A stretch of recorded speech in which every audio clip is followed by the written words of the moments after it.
ஓமான்லேருந்து இலங்கைக்கு போகிறதுக்கு இருக்கக்கூடிய ஆண்கள் பெண்கள் எல்லாருக்குமே இந்த வீடியோ தயவுசெய்து இந்த வீடியோ ஷேர் பண்ணுங்கள். தயவுசெய்து என்னை யாருமே இனிமேல் காண்டாக்ட் பண்ணாதீங்க. அப்பா சாமி என்னை ஆளை விட்டா போதும்.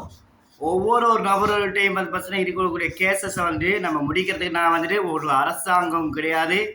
ஒரு தனிநபராக ஒரு அரசாங்கத்தை எதிர்த்தோ ஒரு ஒட்டுமொத்த திருடர்கள் எதிர்த்தோ ஒட்டுமொத்த பிரச்சனையாளர்கள் எதிர்த்தோ சமாளிக்கிற திறன் என்கிட்ட இல்லை. அதனால் இப்போ இன்றைக்கி வீடியோ போடும்போது பார்த்துங்க 9:45 30 காலையில் பஸ் 9:45 30 2026 6ஆம் மாதம். புரியுதுங்களா? நிறைய பேர் கேட்குறீங்க அப்ஸ்கோண்டிங், அதாவது பாஞ்சு வேலை செய்யக்கூடிய ஆண்களோ பெண்களோ விசிட் விசாவில் இப்போ ஹோஸ்டியாக இருக்கக்கூடிய பெண்களோ முதல்ல பார்த்தீங்கன்னா ஒரு பொது மன்னிப்பு கொடுத்தாங்க. அந்த பொது மன்னிப்பு எல்லாரும் போங்கன்னு சொன்னால் யாருமே போகிறது கிடையாது. இப்பயும் போகிறதுக்குரிய வாய்ப்புகள் இருக்குது. யார்கிட்டையும் எந்த வித பணமும் கொடுக்க வேண்டிய அவசியம் கிடையாது. நீங்கள் நேரடியாகவே போயிட்டு அப்ளை பண்ணிவிட்டு உங்களுக்குரிய அவுட் பாஸ் எடுத்துக்கிட்டு நீங்கள் ப்ராசஸ் பண்ணிவிட்டு நீங்கள் வெளியேறி உங்கள் சொந்த நாட்டுகளுக்கு போக முடியும். அதுக்குரிய வழிமுறை என்னன்றதை சொல்கிறேன். வீடியோ மறக்காமல் ஷேர் பண்ணுங்கள். பிற நபர்களுக்கு உதவட்டும். என்னை தயவு செய்து காண்டாக்ட் பண்ணாதீங்க. நான் சொல்லிட்டேன், இதுக்கு மேலே எந்த காண்டாக்டும் கிடையாது. போன கிழமை ஒரு சம்பவம் நடந்தது. 5 பேர் பாவம் பார்த்ததுக்கு அவளுக்கு என்னென்ன வேலை செஞ்சாலுங்கன்றது அதை வீடியோ உட்பட உங்களுக்கு நான் காமிக்கிறேன்.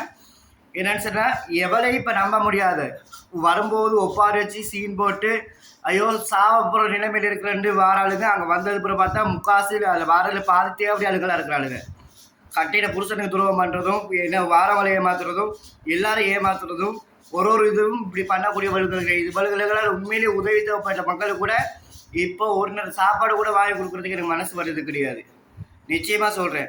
நம்மளோட தாய் தான் பங்கு என்ன சாப்பிடல. நம்ம 1000 கடனில் இருக்கிறோம், 1000 பிரச்சனையில் இருக்கிறோம். அப்படி இருந்தும் ஒருத்தருடைய உயிரை காப்பாற்றும் அந்த மூமெண்ட் நம்மளால் என்ன முடியுதோ அதை பண்ணலாம்னு நம்ம பண்ணாலுமே சிலர்கள் அந்த உதவிகளை தவறான ஒரு நோக்கத்தில் தவறான ஒரு சிந்தனைகளை பயன்படுத்துகிறாங்க.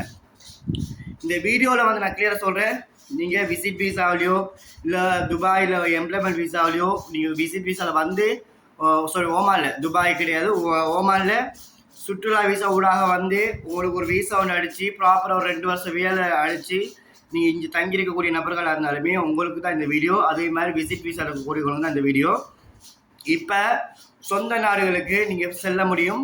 அதுக்கு எல்லாராலையும் பாசிபிள்னா எல்லாராலையும் முடியுமானா கண்டிப்பாக முடியாது. அதாவது முதல்ல உங்களோட பாஸ்போர்ட் காப்பியை கொண்டு கொடுத்து லேபர் கோர்ட்டில் நான் ஊருக்கு போகணும், எனக்கு சரியான ப்ராப்ளமாக இருக்குது, சாப்பாடு இல்லை, சரியான தொழில் இல்லை, வீட்டு கஷ்டத்துக்காக வெளியில் வந்தேன் அப்படின்னு நீங்கள் சொல்லி பேசும்போது உங்களோட பாஸ்போர்ட் காப்பியை கண்டிப்பாக மறக்காமல் லேபர் கோர்ட்டுக்கு கொண்டு போங்க. அவங்க லேபர் கோர்ட்டில் பாஸ்போர்ட் காப்பியை செக் பண்ணி பார்த்துட்டு உங்களுக்கு ஏதாவது கேஸ் இருந்ததுன்னா உங்களுக்கு ஏதாவது கேஸ் உங்களுடைய வீட்டு உரிமையாளர்கள் சைட்டில் இது கேஸ் போட்டுருந்தாங்கன்னு சொன்னால் உங்களுக்கு அவங்க பேப்பர் கொடுக்க மாட்டாங்க. நேரடியாக உங்களுடைய அந்த பாஸோட பேச சொல்லுவாங்க. பாஸோட பேசி முடிச்சிங்க அப்படின்னு சொல்லி என்ன கேஸுன்ற தன்மை கூட அவங்க சொல்ல மாட்டாங்க. அதுக்கு அடுத்தது விசிட் விசாவில் இருக்கக்கூடிய பர்சன்ஸுக்கு, விசிட் விசாவில் இருக்கக்கூடிய அத்தனை பேருக்குமே தான் விசா ஒருத்தரை நம்பி வாரீங்க, ஏமாத்துறீங்க. நிறைய பேர் என்ன பேசுனீங்க. ஆனால் எனக்கு அதில் கரெக்டான இது தெரியல. ஆனால் இப்போ நிறைய விஷயங்கள் உங்களுக்கு சொல்ல வேண்டியது இருக்குது. இதுக்கு யாரும் நேரடியாக எங்கேயும் ட்ராவல் ஏஜென்ட்ஸ் ஊடாகவோ இல்லை இண்டிவிஜுவல் யார் நபர்கள் ஊடாகவோ யாருக்கும் பணம் கொடுக்க வேண்டியது ஒரு சிங்கிள் ரூபி கூட உங்களுக்கு யாராலையும் கொடுக்க வேண்டிய அவசியம் கிடையாது. நீங்கள் நேரடியாக எல்லா வேலைகளையும் செஞ்சுக்கலாம். எந்த இடங்கள் இருந்தாலுமே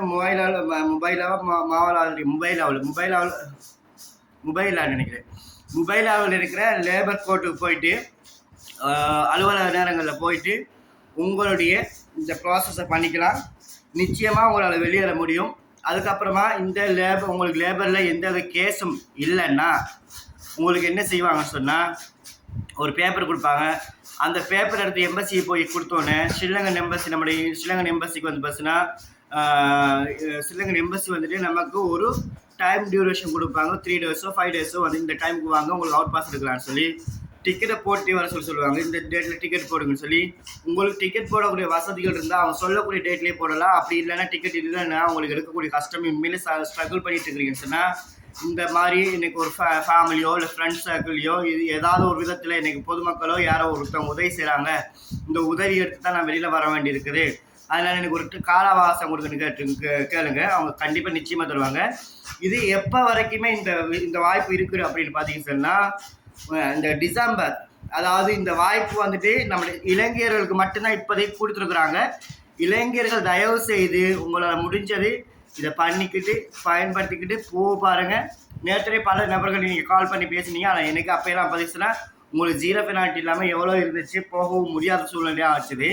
ஆனால் இப்போ இருக்கக்கூடிய சூழ்நிலையில் யாராக இருந்தாலுமே போக முடியும்.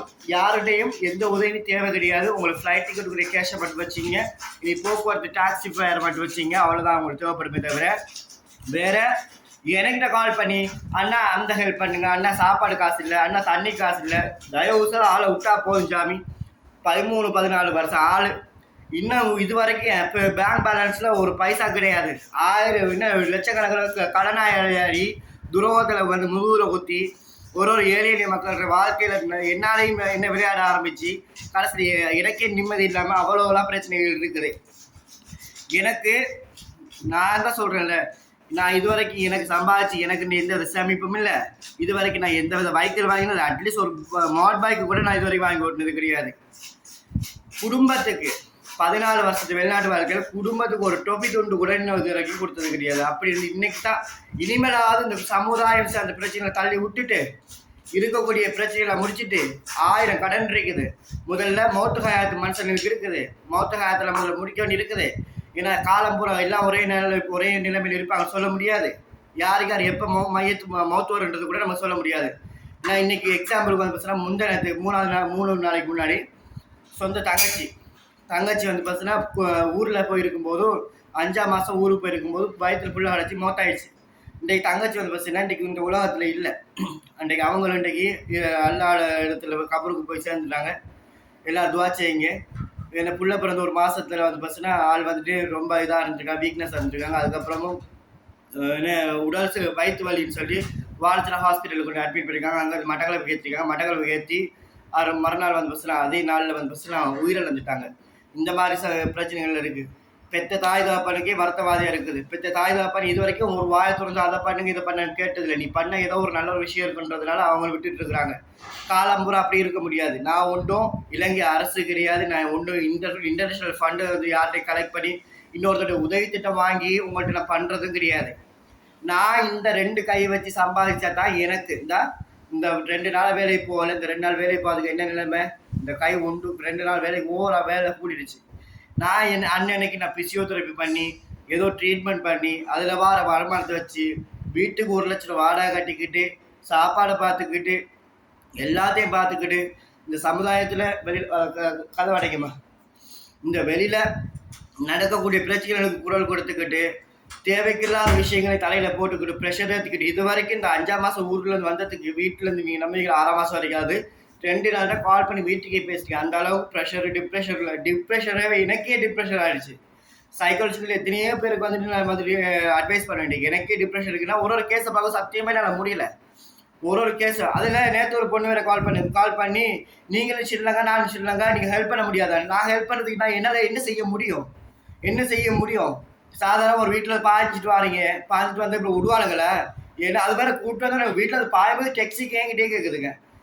உங்களுக்கு எல்லாம் இந்த பிரச்சனையெல்லாம் சமாளிக்கணும், முகம் கொடுக்க முடியும்ன்ற நம்பிக்கையில தான் நீங்கள் வாரீங்க. ஏஜென்ட்ஸ் 1 லட்சம் 2 லட்சம் பணத்தை வாங்கிட்டு அங்கேருந்து வாரீங்க. வந்ததும் இல்லாமல் 1000 பிரச்சனை உங்களை குடும்பங்களை நீங்கள் தள்ளுறீங்க, நீங்கள் தள்ளுறீங்க. அதான் சொல்கிறது, தயவுசெய்து விசிட் வீசாவில் வராதிங்க. விசிட் வீசாவில் வந்தீங்கன்னா என்ன நிலைமைன்றது உங்களுக்கு தெரியும் தானே. உங்களோட மூச்சில் வந்துட்டு ஒன்றும் செய்யலாது. அம்மாவோட மூச்சில் பார்த்துங்க. விசிட் வீசாவில் வந்துட்டு வராதிங்க. வந்தீங்கன்னா 1000 பிரச்சனை சமாளிக்க வேண்டியிருக்கும். எல்லாத்தையும் உங்களை சொல்லியிருக்கு. சொன்னதுக்கு நீங்கள் யாராவது கேட்குறீங்களா? உங்கள் இஷ்டத்துக்கு வாரீங்க வந்துக்கிட்டு ஏன் உங்களோட உதவி செய்ய முடியாது? என்னத்தை உதவி செய்ய முடியும்? என்னத்தை பிடுங்க முடியும்? என்னத்தை பிடுங்க முடியும்? ஒரு ஸ்ரீலங்கன் அரசை வந்து எதிர்த்து வந்து போராடுறதுனா கூட ஒரு அளவு பிரச்சனை கிடையாது. சொல்லுங்களேன், ஏதாவது செஞ்சால் நம்ம சொந்த ஊரில் நமக்கு ஏதாவது தண்டனை ரொம்ப கம்மி. ஒருத்தவங்களுக்கு வாய்ஸ் அவுட் பண்ணுறோம். எப்போ ஒருத்தருடைய குரல்கள் வந்து கீழே அது அடக்கப்படுதோ அப்போ நமக்கு வாய்ஸ் அவுட் பண்ணுறதுல எந்த வித ப்ராப்ளம் கிடையாது. இங்கே சட்ட திட்டங்கள் டிஃப்ரெண்ட்டு. ஏன்னா இங்கே சூழ்நிலைகள் டிஃப்ரெண்ட்டு. நீங்கள் ஈஸியாக சொல்லிட்டு போயிடுறீங்க. உங்களுக்கே இப்படி பண்ணிட்டு இருந்தால் எனக்கு இருக்கக்கூடிய கடன் பிரச்சனைக்கெல்லாம் நான் எப்போ நான் இந்த கடனை முடிக்கிறது? உங்களுக்குலாம் ஒரு மனசாட்சி இல்லையா? இதில் ஏதாவது 5 ரூபா 10 ரூபா எனக்கு சம்பாதிப்பு இருக்குதா? ஏதாவது 5 ரூபா 10 சம்பாதிக்க இருக்குதா? எத்தனையோ பேர் ஏதோ ஒரு வேலை வாய்ப்பு வந்தால் கூட உங்கள்கிட்ட நான் நேரடியாக கொண்டு கொடுக்குறேன்னு சொன்னேன். யாராவது நம்ம பிள்ளைங்க நல்லா இருக்கட்டும்ன்ற ஒரு நோக்கத்தில் தான். அப்படின்றது மட்டும் இல்லை. உங்களுக்குலாம் இப்போ எவ்வளோ விஷயங்கள் வந்தாலும் சொல்கிற நேரடியாக எங்கேயுமே பணம் கொடுத்து ஏமாறாதீங்க, செய்யாதீங்க. நான் சொன்னால் நீங்கள் யாராவது கேட்டு தொலைகிறீங்களா? கேட்டு தொலைகிறீங்களே. இந்த பிரச்சனைனா நீங்கள் முகம் கொடுக்கணும்னா நீங்கள் முகம் கொடுத்தியாங்க. இந்த எந்த அரசாங்கம் இந்த எம்பசியில் கூட பாடம் எடுக்கிறாங்கல்ல, விசிபிசால் வந்துருக்கிறீங்க, போகணுன்னே போ வெளியில் போகணுன்னு துரத்தி அனுப்பிடுறாங்க. ஏன்னா அவங்களால என்ன பண்ண முடியும்? அவங்க சட்டத்துக்கு மீறி அவங்க ஒன்றும் செய்ய முடியாது. நீங்கள் லீகலாக வந்து நீங்கள் உள்ள என்ட்ரியாக இருக்கிறீங்க, நீங்கள் வந்து பிரச்சனை இல்லை. அப்போ லீகலாக எப்படி என்ட்ரியாக இருந்தாங்க? எத்தனை பேர் இன்னமும் வந்து விசிபிசால் வந்து கூட இன்னும் பாஸ்போர்ட் இல்லாமல் இருக்கீங்க, ஏஜென்சியில் வந்து பாஞ்சு. எத்தனை பேர் நான் சொல்கிறது, தயவுசெய்து வீட்டில் இருந்து பொண்ணுங்க பாஞ்சிடாதீங்க, கடவுளே பாஞ்சிடாதீங்க, எந்த பொம்பளையிலையும் நம்பி பாஞ்சிடாதீங்க. உங்களை கொண்டு போய் விபச்சாரத்துக்கு தள்ளிடுவாளுங்க. நான் ஒரு 5 வீடியோ போடுறேன் பாருங்க. அந்த 5 வீடியோ இதில் இல்லை, நம்ம என்னோட யூடியூப் சேனலில் பாருங்க. மக்கள் குரல் யூடியூப் சேனலில் போய் பாரு. அங்கே போய் பாருங்க. அந்த 5 பேர் மாதிரி எப்படி வரும்போது கூட எப்படி ரோட் அலைஞ்சி நைட்டை பாஞ்சு கழுங்க ரோட் அலைஞ்சி அங்கே சுற்றி இங்கே சுற்றி சாப்பாடில் தண்ணியில் வெண்ணி நம்ம ரோட்டை சுற்றி தெரிஞ்சுட்டு கடைசியாக வந்துட்டு ஏன் வீட்டு ரோட்லேயே வந்துருந்தாளுங்க. அப்போ யாரும் ஒரு அக்கா கூட வந்துட்டு இவங்க ரூம் வந்துட்டு கேட்டுருந்தாங்க. ரூம் கேட்கும்போது இப்படி பிரச்சனை சொல்லும்போது நான் அந்த 5 பேரை பாவம் பார்த்து போகிறதுக்கு இடம் இல்லாமல் நான் வீட்டுக்காரன்ட்டு சொல்லிட்டு அவங்க 5 பேருக்கு சாப்பாடு கொடுத்து மனிதாபிமானினேன். இலங்கைன்ற ஒரு மனிதாபிமானத்தில் அந்த 5 பெண்களையுமே 21 வயசு பெண் குழந்தை 2, ஒரு வயசான அம்மா, ஒரு வயசான ஒருத்தி, இன்னொரு அக்கா ஒன்று மிடில் ஏஜ். அதில் 2 பேர் சிங்களம், 3 பேர் தமிழ். அப்போ இதெல்லாம் இந்த டிக்டாக்ல இருக்கிற தேவடியால் அந்த தேவடியாலும் இந்த தேவடியால்கிட்ட நான் போய் சொல்கிறேன் போகும்போது இதெல்லாம் ஒன்றுமே செய்ய முடியாதுன்னு இவள் என்னன்னு சொல்ல ஆடிக்கிட்டே தேவடியால். இந்த தேவடியா வந்து என்ன பார்த்தீங்கன்னா ஒரு ஆண்கள்கிட்டையுமே இப்படி தான் ஃபோன் பண்ணி பேசிக்கிட்டே இருந்தா. ஒரு கிட்னி ஃபெயிலியர்னு, இந்த கிட்னி ஃபெயிலியர் சொல்லி நான் என்ன செய்யறேன்னு சொன்னால் கையில் ஹாஸ்டல் நேரம் அன்னைக்கு எனக்கு சரியான பிரச்சனை. அப்படி பிரச்சனை இருக்கும்போது நான் என்ன செய்கிறேன், என்கிட்ட இல்லை இருந்தாலுமே நான் திரும்ப ஸ்ரீலங்காவிலேருந்து கடன் வாங்குறேன். ஸ்ரீலங்காவிலேருந்து கடன் வாங்கி டெக்ஸிக்கு வந்துட்டு என்னுடைய கொமர்ஷியல் பேங்க் கார்டுலேருந்து போடுறேன். டெக்ஸிக்கு ஒரு அரபி டெக்ஸி போடுறேன். அந்த அரபி டெக்ஸியை போட்டு அதுக்கப்புறமா வந்து பஸ்ஸுன்னா என்ன செய்கிறேன், 5 பேரை ஏற்றி சாமானோட சேர்த்து அப்படியே அனுப்பி விட்டு அங்கே போய் அங்கே இருங்க, அவங்க வேலை எடுத்துருவான்னு சொல்லி சொல்லியிருக்காங்க, போய் இருங்கன்னு சொல்லி. அங்கே போனோன்னா அவங்களோட திண்டு குடிச்சுக்கிட்டோ என்ன செஞ்சாங்க, காலையில் மேக்கப் அடிச்சுக்கிட்டு என்ன விபச்சாரத்துக்கு போகிற மாதிரியே போனில் பட்டிட்டிங்க அடிச்சு லிப்ஸ்டிக்கும் வாய் நிறைய பவுடரும் அடிச்சுக்கிட்டு என்ன செஞ்சாலுங்க, மேலே தர ஏன்னா 5 ஆம்பளை வந்துட்டேன் தரன்னு அங்கிருந்து இறங்கிட்டு அப்படியே சொல்லாமல் போனாலுங்க. அது வீடியோ உங்களுக்கு போடுறேன். நான் இப்போ சொல்கிறேன், ஒழுங்கு மரியாதையாக அவ்வளோ பணமும் உனக்கிட்ட கையில் கொடுத்து அனுப்பிட்ட கேஷு நான் உனக்கு என்ன செஞ்சு அனுப்பிடணும், இது ஒழுங்கு மரியாதை. நீ அந்த பணத்தெல்லாம் நீ போடலை, என்னுடைய அக்கௌண்ட் நம்பரை நீ வாங்கி நாளைக்கு இல்லை இன்னைக்கு இந்த வீடியோ பார்த்த உடனே நீ போடணும். 40,000 காசு என்னுடைய அக்கௌண்ட்டுக்கு வந்தே ஆகணும். வரலன்னு வச்சுக்கவேன், உனக்கு என்ன செய்வேன்னு எனக்கு தெரியும் தானே, நல்லா புரிஞ்சுப்பேன். உன்னுடைய சப்ஜெக்ட் அப்புறமா வர, உன்னுடைய சப்ஜெக்ட் தனியாக பேச வேண்டியிருக்குது. நீ ஒரு மக்களையும் அது பொம்பளை பிள்ளைங்க முக்கியமாக அந்த 2 பெண் குழந்தைகளுக்கு ஏதாவது நடக்கட்டும் மவளை, உன்னை எங்கே இருந்தாலும் குடும்பில் புட்டிச்சு உன்னை ஏஜென்சிக்கார்கிட்ட கொண்டு வந்து கொடுத்தா உன்னை முதுகுத்தோல் உருக்கி வைப்பேன். அந்த பிள்ளைகளுக்கு ஏதாவது ஒன்று நடந்தது இலங்கை அரசுக்கு நீ வந்து பதில் சொல்லுவேன். என்னெல்லாம் நினச்சிக்கிட்டு இருக்கிற நல்லவங்க தானே ஏமாத்துறானே, என்னெல்லாம் ஏமாத்த நினச்சிக்காது. நான் ஏமாறு மாதிரி நடிப்பேன். ஏன்னா எத்தனை ஆயிரம் கடன் பிரச்சனை இருக்கும்போது எத்தனை கடன்காரனை திட்டும்போது கூட நான் ஒரு வார்த்தை சொல்லுவேன், அவங்களுக்கு எதிர்த்து பேச மாட்டேன். ஏன்னா நம்மளா வாங்கியிருக்கிற பணம் கடனை வாங்கியிருக்கிற கடன்களை கொடுக்கும்போது நம்ம ஒரு வார்த்தை சொல்லிடுவோம். ஏன்னா அவங்க சூழ்நிலையில் அது பேசுவாங்க, நம்ம யோசிப்போம். ஆனால் உங்களே மாதிரி ஆளுகளை திருட்டு நாய்களை நான் ஒரு காலமும் நான் விடுறது கிடையாது. உங்களே நான் விடுறது கிடையாது. எத்தனை ஆயிரம் பிரச்சனை, எத்தனை பிரச்சனைகள் நான் சமாளித்து இதுக்குள்ளே வாழ்ந்துட்டு இருக்கிறேன். எத்தனை பேரை என்னால் காப்பாற்ற முடியும்? நான் கடவுளான்னு கேட்குறேன். எத்தனை பேர்? தயவு செய்து சொல்கிறேன், பெண்களும் உங்களுக்கு என்ன வேலை கஷ்டம் இருந்தாலுமே அழகா சொல்கிறேன், விட்டு பாஞ்சிட்டாங்க. உங்களுக்கு கொண்டு விபச்சாரி ஆக்கி போட்டுவாளுங்க. உங்களுக்கு ஒருத்தனோட நீ ஒருத்தனுக்கு என்ன ஒருத்தன் வாழ்ந்த சமுதாயத்தில் உங்களை வந்து காசுக்காக வந்துட்டு பங்காளி கொண்டு 2 ரூபாய்க்கு 3 ரூபாய் விற்கிறானுங்க. 2 ரூபாய்க்கு 3 ரூபாய் கொண்டு விற்கிறானுங்க. 5 ரூபா வாங்கிட்டு அதில் உங்களுக்கு 3 ரூபா தான் கொடுக்குறாங்க. 2 ரூபாய்க்கு இந்த பாருங்கள், ரூபி சைட்டில் போய் பாருங்கள், பப்ளிக்காக என்ன நடக்குதுன்னு பாருங்கள். ரூபி சைட்டில் எல்லா இடமும் நடக்குது, யாருக்கும் எல்லாம் தெரிஞ்சு தெரியாமல் உட்காந்துக்கிட்டு தான் இருக்கிறோம். நம்ம பார்க்குறது எல்லாமே நம்ம தங்கச்சி, நம்ம அம்மா, நம்ம சகோதரின்னு சொல்லி யாராவது நம்ம பாதிக்கப்பட்டக்கூடாது, செக்ஷுவலி வந்துட்டு அஃபீஸ் ஆகிடக்கூடாது, யாருமே பாதிக்கப்பட்டது விக்டிம்ஸ் ஆகிடக்கூடாது. இந்த சொசைட்டியில் எந்த விக்டிம்ஸுமே இந்த மாதிரி பாதிக்கப்பட்டக்கூடாது நம்ம யோசிக்கிறோம். எத்தனையோ கவர்மெண்ட் வந்து ஹெல்ப் பண்ணாலுமே கவர்மெண்ட்டில் வந்து பேசுனா உங்களை நீங்கள் இல்லீகல் இமிக்ரேஷன்ஸுக்கெல்லாம் வந்து பேசுனா யாருமே ஹெல்ப் பண்ணுறது ரெடி கிடையாது. முதல்ல ஃபைன் இருந்தது, இப்போ ஃபைன் எதுவுமே கிடையாது. தயவுசெய்து சொல்கிறேன், காலில் உழுது கேட்குறேன், இனி என்னை கான்டாக்ட் பண்ணாதீங்க யாருமே. இந்த ஒரு சமூக சேவை செஞ்சிடமா மாஸ்டர் கொடுக்குறது தயவு செய்து யாருமே கூப்பிட்டாதீங்க. அதான் என்னை விட்டா போதும், என் டவுசர் கிழிஞ்சிருச்சு.